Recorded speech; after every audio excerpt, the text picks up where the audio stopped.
నంద్యాల పట్టణంలో ఓటరు జాబితా ప్రత్యేక సవరణ ప్రక్రియ ముమ్మరంగా సాగుతుంది.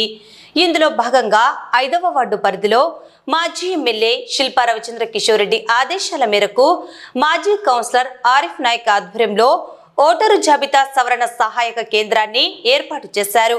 ఈ సందర్భంగా ఆరిఫ్ నాయక్ మాట్లాడుతూ ఓటరు ఎన్యూమరేషన్ దరఖాస్తులను పూర్తి చేయడంపై చాలా మందికి సరైన అవగాహన లేకపోవడంతో తప్పులు దొర్లుతున్నాయని తెలిపారు. ప్రస్తుతం స్థానిక సచివాలయానికి కేవలం 20% మాత్రమే రిటర్న్ ఫామ్స్ అందాయని, వాటిలో కూడా దాదాపు 50% దరఖాస్తుల్లో తప్పులు ఉన్నాయని ఆయన పేర్కొన్నారు. అర్హులైన ప్రతి ఒక్కరూ తమ ఓటు హక్కును కోల్పోకుండా ఉండేందుకే ఈ హెల్ప్ డెస్క్ ఏర్పాటు చేసి అవగాహన కల్పిస్తున్నట్లు ఆయన స్పష్టం చేశారు. వార్డు ప్రజలు ఈ అవకాశాన్ని వినియోగించుకోవాలని కోరారు.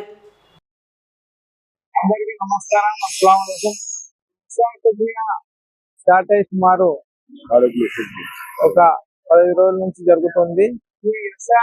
ఈ అవగాహన ఉన్న వాళ్ళైతే ఫామ్స్ తయారు చేసి రెడీ చేసి ఇచ్చినారు. కానీ చాలా మందికి 80%, మా ఓల్డ్ టౌన్ లో అయితే 80% మందికి అవగాహన లేదు. ఫామ్స్ ఎలా తయారు చేయాలో తెలియదు, చాలా ఇబ్బంది పడుతున్నారు. ఇప్పుడు ప్రెసెంట్ అయితే రిటర్న్ ఫామ్స్ వచ్చేసి మన సచివాలయానికి కేవలం 20% అయితే వచ్చినాయి. అందులో కూడా ఒక 50% వరకు తప్పులు వచ్చినాయి. ఈ విషయాన్ని మనం మా మాజీ శాసనసభ్యులు శ్రీ శిల్పా రవిచంద్ర కిషోర్ రెడ్డి గారి దృష్టికి తీసుకుపోవడము, ఆ తర్వాత ఆయన స్పందించి మీ వార్డులో హెల్ప్ డెస్క్ పెట్టుకోండి అని ఆయన ఆదేశాల మేరకు ఈ రోజు మన 5వ వార్డులో ఈ ఓటరు ఫామ్స్ నమోదు చేయడానికి ఒక హెల్ప్ డెస్క్ మనము ఏర్పాటు చేయడం జరిగింది. ఇందు మూలంగా ఈ హెల్ప్ డెస్క్ ద్వారా ఎవరైతే ఓట్లు 2002 ఓట్లు కనపడలేదో వాళ్ళ ఓట్లు వెతకడం కానీ, ఆ తర్వాత ఫామ్స్ కరెక్ట్ గా ఫిల్అప్ చేసి ఇవ్వడం జరుగుతూ ఉంది.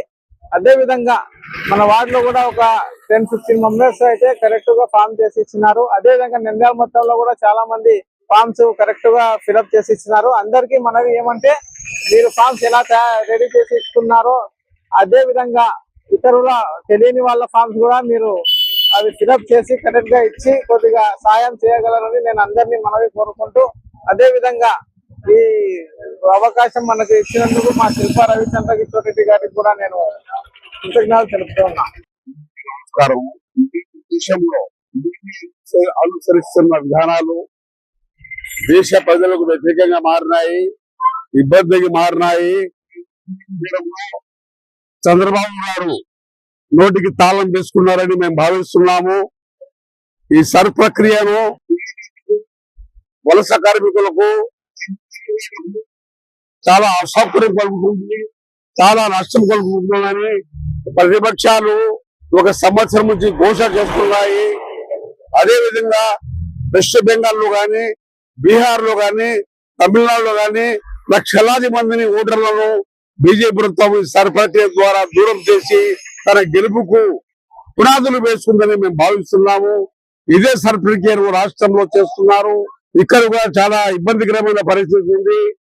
ఈ పరిస్థితిని ఎదుర్కోవడానికి చాలా మంది విద్యావంతంగా లేరు. మైనారిటీ ప్రజల్లో కానీ, ఎస్సీల్లో కానీ, ఎస్టీల్లో కానీ, బీసీల్లో కానీ, కార్మికుల్లో కానీ, లేబర్లో కానీ, వలసపోయే వాళ్ళలో కానీ చాలా ప్రమాదకరంగా ఓటు తప్పిపోయే ప్రమాదం ఉంది. కాబట్టి ఈ యొక్క అనివార్యతను దూరం చేయడానికి 5వ వార్డు కౌన్సిలర్ గా ఆరిఫ్ నాయక్ గారు ఈ పరిస్థితిని ఎదుర్కోవడానికి ఒక సహాయ డెస్క్ ఏర్పాటు చేసి 5వ వార్డు ప్రజలకు ఇబ్బంది కలగకుండా డోర్ డెలివరీ వార్డులో తిరిగి ఇంటింటికి తిరిగి అందరికీ చెప్పి ఎటువంటి పొరపాటు లేకుండా జాగ్రత్తగా సర్ ప్రక్రియను జయప్రదం చేయాలా, ప్రతి ఒక్కరి ఓటు మిస్ కాకుండా చూడాలని ప్రయత్నం చేస్తున్నందుకు వారికి ప్రజల తరఫున ధన్యవాదాలు తెలుపుతూ, అదేవిధంగా ప్రభుత్వం కూడా ఆలోచన చేసి ఇబ్బందులు లేకుండా చేయాలని, అదేవిధంగా మొన్న పాస్పోర్ట్ కూడా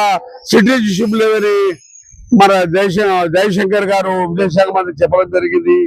ఇటువంటి విధానాలు ఈ ప్రభుత్వాలు అనుసరిస్తుంటే దేశానికి చేటు కలుగుతుంది అని మేము భావిస్తున్నాము. ప్రజలకు సౌకర్యమైన విధానాలు చేయాలి కానీ ఇబ్బంది కలిగే విధానాలు కలిగించకూడదని మేము కోరుతూ ఈ యొక్క